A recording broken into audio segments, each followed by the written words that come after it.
Good morning, good afternoon or good evening, wherever you might be.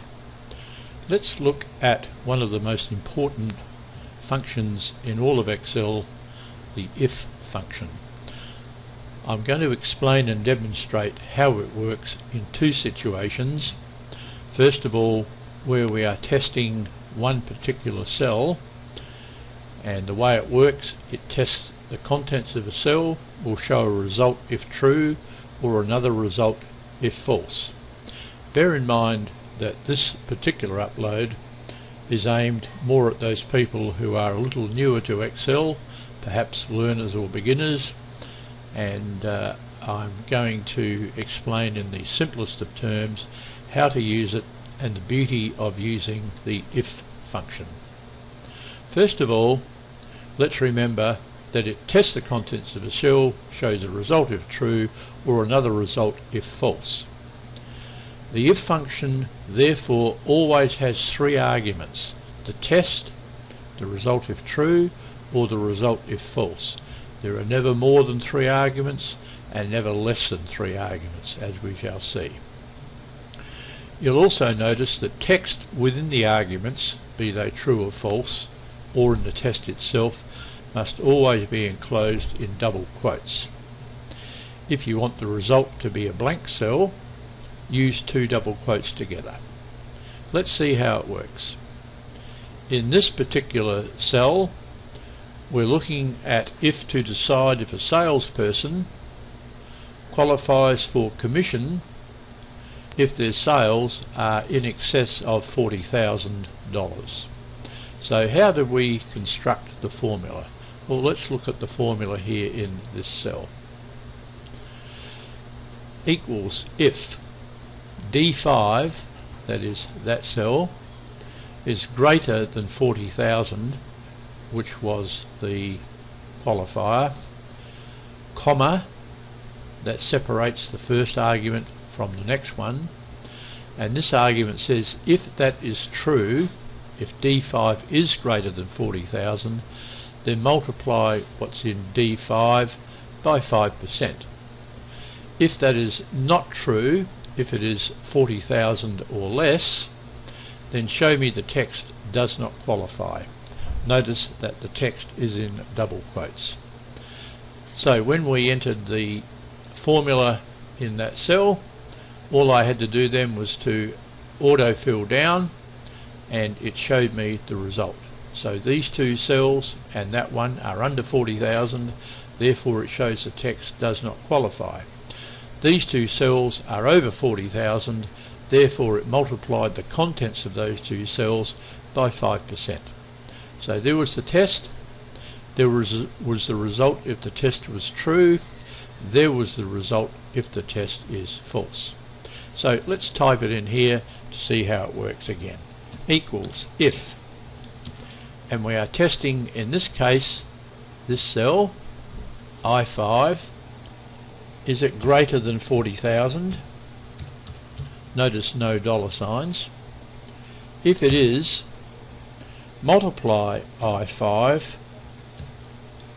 by 5%. Otherwise, show the text in double quotes does not qualify. Close the double quote, close the bracket, Control Enter, does not qualify.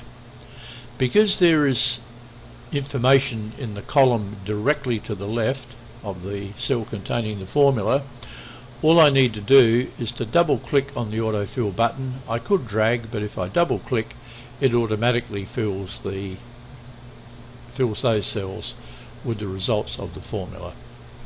So there we go, that's how we use a single if test. So that was in sheet if 1. Let's look at sheet if 2.